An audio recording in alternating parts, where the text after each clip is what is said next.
What's up everyone, welcome back to Beyond ARTV. My name is John and I attended Sonic Temple Music and Art Festival in Columbus, Ohio, May 17th through the 19th. It wasn't just me, of course, it was my girlfriend Infinity on Hannah, and we met up with some of our YouTube music friends including Spectrum Pulse, Rocked, and of course, The Rock Critic. This was a really fun time and we're going to be recapping everything in this video. I'll show you some footage, some behind the scenes stuff, and some of the festival grounds as well. Of course, the credit won't go to me for those videos. I think all of the footage that I'm borrowing today comes from either Spectrum Pulse or from Rocked. And make sure to check out everybody's channel that was involved, everyone, including Luke, Gretchen, Mark, The Rock Critic, everything like that. All of their channels are all linked in the description down below. I do want to thank DWP, aka Danny Wimmer Presents, the company behind this festival, and others like Welcome to Rockville and Louder Than Life, for bringing me out to the event. They reached out to me earlier this year, and in exchange for some promotion leading up to the event, I was actually given 2 media VIP wristbands, and everything there went super smoothly. Thank you to everybody who worked behind the scenes to make this possible. Friday is the day that everything started, aka the meat and bones of what we're here for in this video, the actual festival itself. We went to the front box office at Will Call. We picked up our media VIP wristbands. We all had those as they had reached out to all of us, and everything went very smoothly there. We were able to go in through the VIP entrance, which was nice to not have to wait in the very long lines. I'm sorry to everyone that did. I'm not sure how long that went, but it seemed like everything was going pretty smoothly there. We went through VIP and they really didn't give us much of any hassle there. We had the larger bags that we were bringing in, and most people I think were only allowed to bring in like the small clear drawstring bags. I had a backpack with me for anything that I needed to bring, and of course Luke, Mark, and everybody else, they had their own cameras and everything. So I think that we were all pretty happy with the check-in process, but the best thing about that is that we got to see the festival grounds before really anybody was there.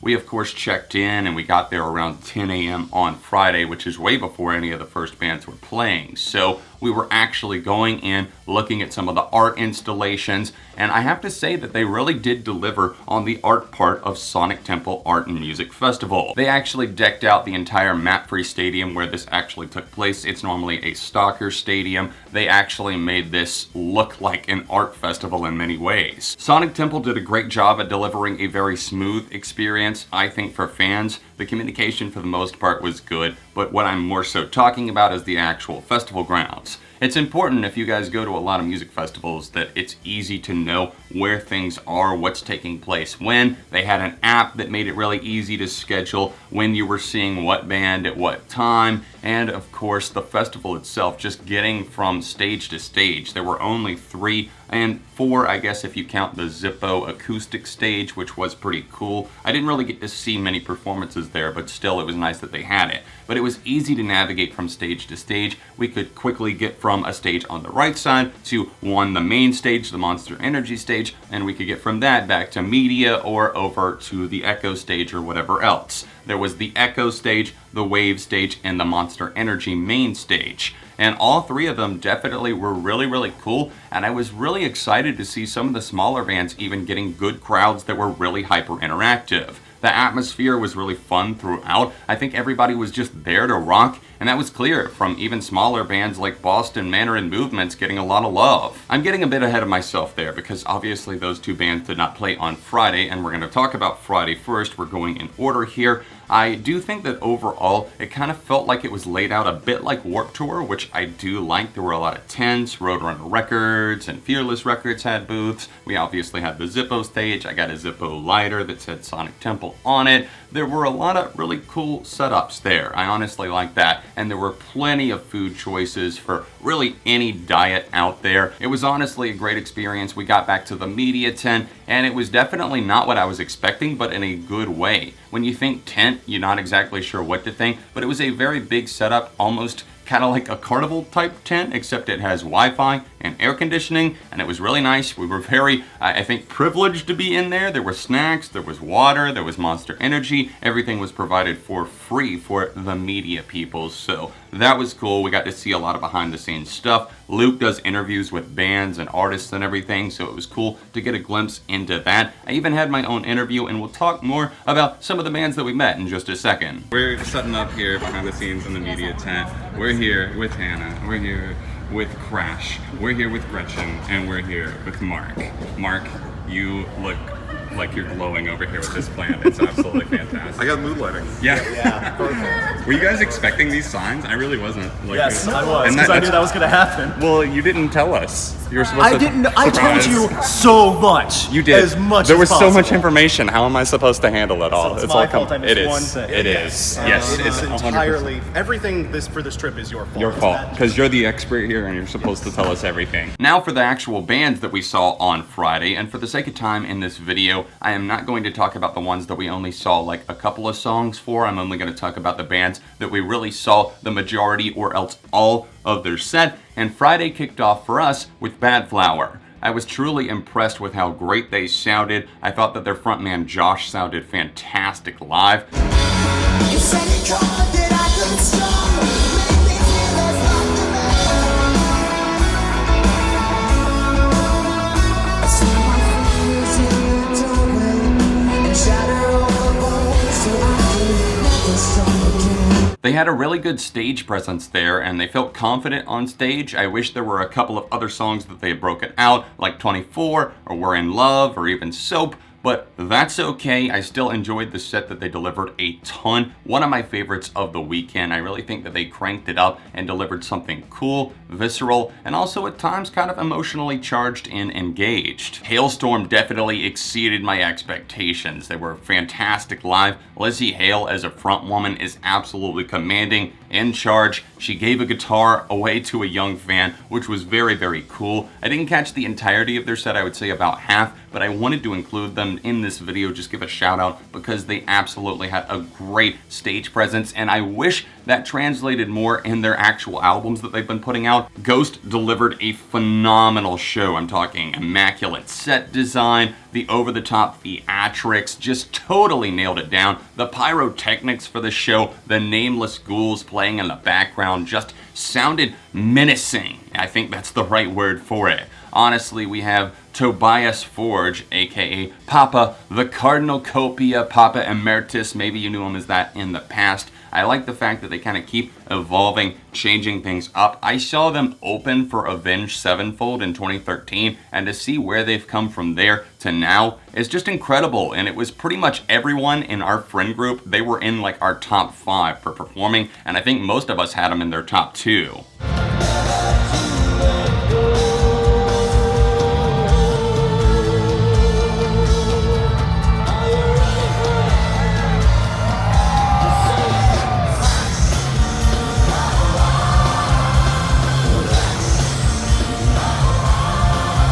System of a Down were a bucket list band for me, a must see, so you best believe that I was praying in the media tent that there would be no rain on Friday night. Fortunately, there was not, although there was a slight sound issue for System at the start, but it really didn't matter to me. It didn't throw it off because they made the best of the situation. They were yelling, "Fuck the system," and then reboot the system because they had to reboot the audio system. It was a lot of fun. I think that Darren Malakian and Serge had a great chemistry on stage. Serge sounded better than I expected vocally. I've seen some performances of System in the past 5 years, and it's been definitely hit or miss. But fortunately, Serge has been on rest right now, and I think he sounded very, very fresh. His voice broke out some of the highs and the lows and the melodramatic tendencies that were needed, but also the political punch with some of the songs. There was rage, there was fun, there was dancing, there was screaming, and I almost lost my voice that night, but it was totally worth it. System delivered, and it was my favorite set of the entire weekend.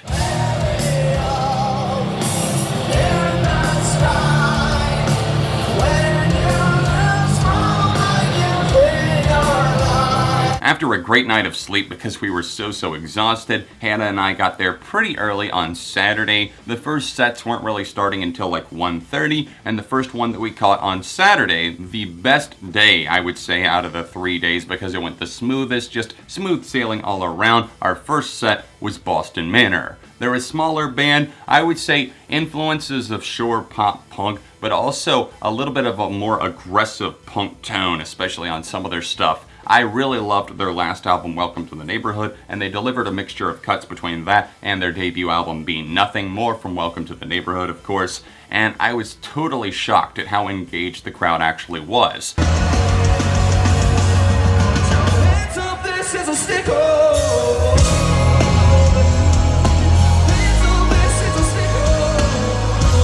There was a massive circle pit. I even got in on the fun at one point and took a couple of laps, and it was fun. I'm telling you that it was a great experience. I'm so happy because small bands like that, it could go either way with the crowd, but at Sonic Temple, it was clear that the crowd was there to have a good time, to get involved, and to cut loose. And for that reason, even the people that didn't know them ended up loving that set and being hyper engaged. And transitioning after that, we saw Movements on the same stage. That was the Echo stage over near the FYE tent.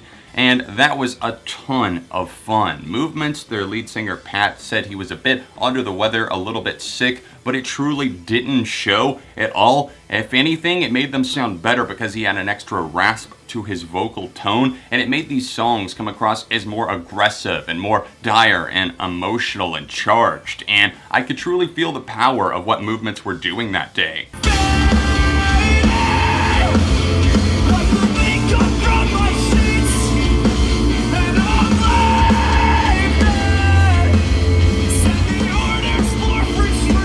Their 35-minute set was just really packed with the hits. Some older cuts like Kept as well, which really kind of knocked my socks off. It was a lot of fun, easy to get into. It was hot out, but it really didn't matter because you were there to rock. After that, it was off to Fever 333, and if you know anything about Jason Alon Butler, then you know that he is a crazy, high-energy, high-octane performer. The front man was all over the place. You probably knew them for Let Live. Now it's Fever 333, and they're out there with a message, and they definitely got preachy in places. Sometimes the crowd wasn't entirely on board, but that's kind of what you're gonna get if you go to see Fever 333, because that's their main reason for being a band. At least that's what the band themselves have said. After some time in the media tent and meeting Boston Manor, which was fantastic, the band actually recognized me, their guitarist did at least, and then I got to talk to Henry, the lead vocalist, for a second. He said that I was tall like John Florini from Trophy Eyes, and my name's also John, so that was cool. We got a little photo together, and we got to talk for a minute, but after that, we headed out of the media tent to go catch Architects. Now, you guys know that Holy Hell was one of my favorite records of 2018, and they brought it big time live. I was so impressed.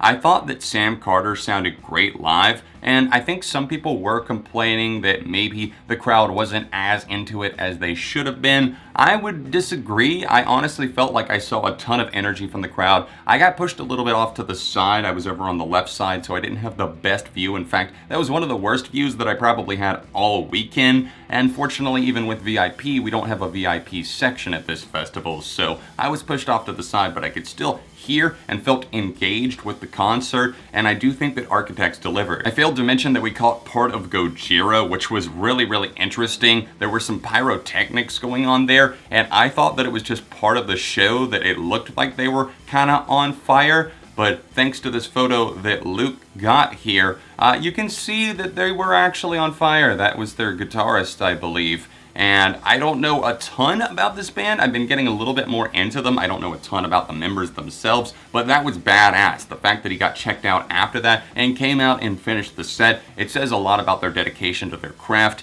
and I really did enjoy about the half of the set that I caught from them. Fast forwarding back to present time on Saturday after Architects, we did do our fan meetup, and that was a ton of fun. Up to that point, we had already been meeting fans throughout the stadium, throughout all of the other places that we were going inside the festival, and it was very cool. Thank you to everyone who was so nice to us, coming up to us, taking photos, talking for a bit about music, everything like that. it was a blast, and it's great to put a face to a name that maybe sometimes we see. You guys tweeting us and the comments on Instagram or on YouTube especially. Thank you to each and every one of you. Didn't get a picture with everyone, or else not everyone posted theirs, but here's a little collage of some of the people that did come out. I had a fantastic time talking to you guys, from Carl to Nora to obviously all the others like Hope and Tyler that came out. I enjoyed meeting you guys. Thank you so much for the kind words, the discussions, and everything. I hope that you guys enjoyed yourselves at the festival as much as we did, and also enjoyed meeting you. We did not care at all about the headliners on Saturday night, so we ended up taking off early. I think we were gone by about 7:30. We did not catch Papa Roach. Don't care a thing about Disturbed. In fact, I do not like their music much at all. So we had an excuse to get out early to get a cheaper meal, as I alluded to earlier.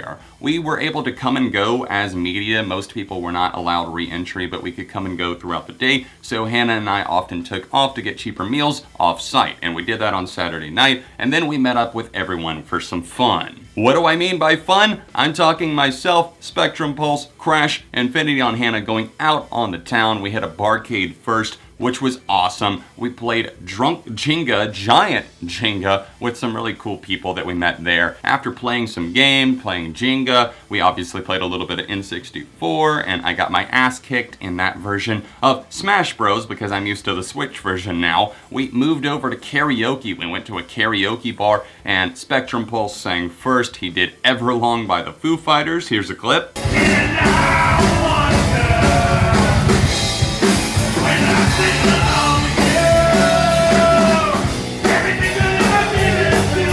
Then Crash and I had a few more drinks and braved ourselves to get on stage to do a drunken rendition of Four Non Blondes' What's Up. And I have to say, we absolutely nailed it.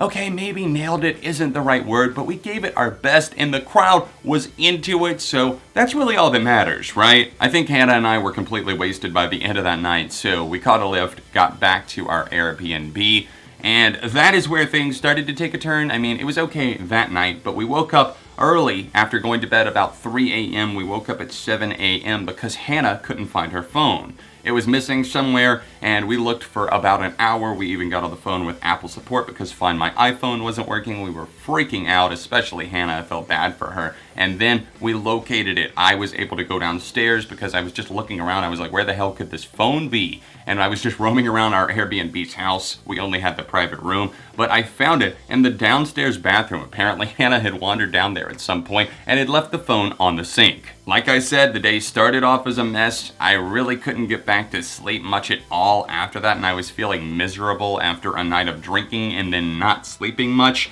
Teenage Wrist were the first band of the day that we were supposed to see, and they were supposed to go on at like 11:45, and that was way too early. We both felt wiped out. We felt shitty as hell, so we had to miss their set. I'm definitely going to catch them. We both really love that band, and we were so brokenhearted in a way.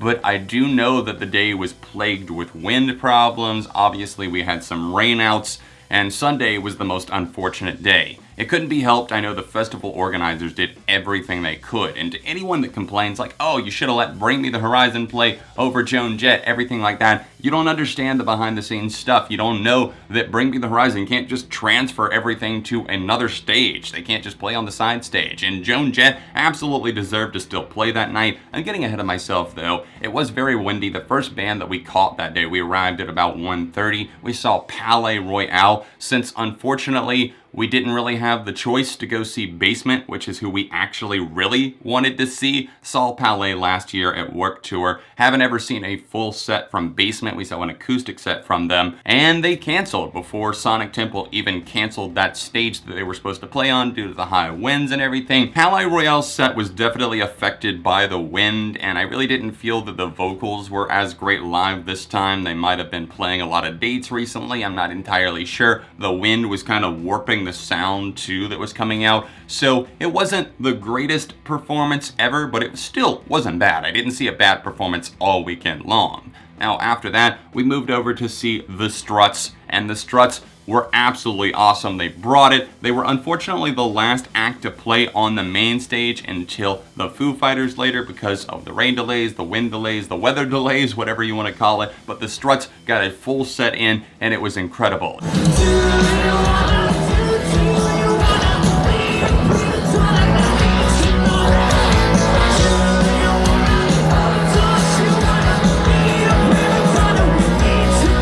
And after that, after they rocked us all, it was one of the best performances of the weekend. We got to meet them over in the media tent, which was unexpected. Now, when I walked up to them, I wasn't expecting this and couldn't have planned for this at all, but the guitarist recognized me when I asked for a picture with them. He said, do you do reviews on YouTube? You've talked about our music. And I said, yes. And then the singer obviously turned around, Luke Spiller, and recognized me as well, which really humbled me, I think, to see the fact that they had actually seen my reviews of both of their albums. And they were like, well, I guess it would have been awkward if you would like shit-talk them or something. And I was like, yeah. And they were actually really cool dudes. We got to take a photo with them, and actually a Rolling Stone photographer took our photo. I just asked a random person in the media tent, and a Rolling Stone photographer took it for us, which is cool. If I had caught your name, I would have credited you, but thank you. We got to talk to the Struts a bit because there was a rain delay, so it was very cool to hang out with them for a minute in the media tent. After that, a lady came up to us and was going code yellow and telling that to everyone in media. Our friends were not there at the time, so we didn't exactly know what code yellow was at first. A lady came up to us and she's like, you guys know about code yellow, right? And I was like,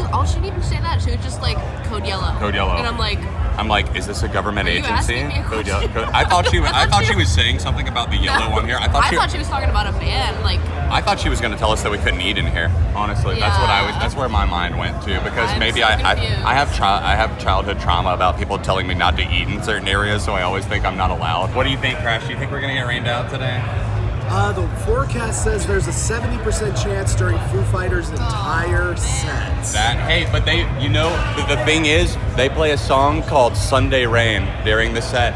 And it's Sunday, and it's going to be raining. And it's going to rain. It's self-fulfilling prophecy. After that, media and everyone else were unfortunately evacuated. I understand why. There were weather concerns, there were high gusts of wind, and rain was really threatening. It was starting to come down at times. It had intermittent showers, so they got everyone else out, and I do think that they did the right thing, because you don't want to put the bands or the people actually attending the show at risk. And the lights on stage, you could just see them swaying even earlier in the day, like during Palais Royale's set. So if a light or something fell on someone, that would be a horrible tragedy. I do think that they did the right thing. And I have to mention, behind the scenes, there were police and fire marshals telling us to evacuate. So it wasn't DWP or Sonic Temple's decision. I'm definitely a little bit heartbroken. I know that Hannah was as well, because obviously she missed out on Basement. I did as well. That was one of her must-sees. And Bring Me the Horizon were canceled. We did not get to see their set, which I was so looking forward to. I heard that they had a really spectacular stage design with some over-the-top stuff,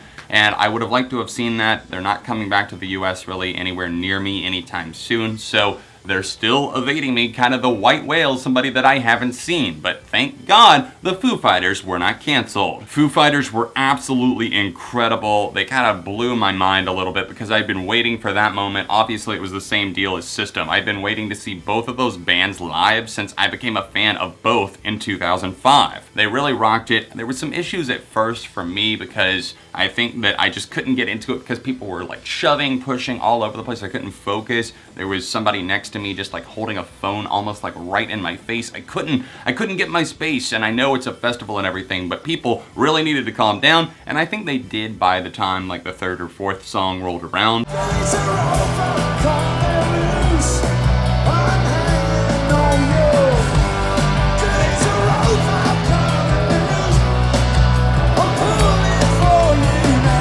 You could really tell that Dave and the rest of the Foo Fighters were so excited to actually play because they thought they were going to get canceled or rained out, and they continued playing. It was awesome that they played Sunday Rain, very aptly titled for the Sunday rain that was actually happening at Sonic Temple. Fortunately, I only felt maybe a couple of drops during Foo Fighters' set, and there were some really funny moments, including one where Dave called out a weightlifter in the crowd that was telling him to hurry up. Oh, I'm sorry, am I taking too long for you? I said there's a guy in the front row, he's going like this. He's like, is it too much? Would you rather I fucking Is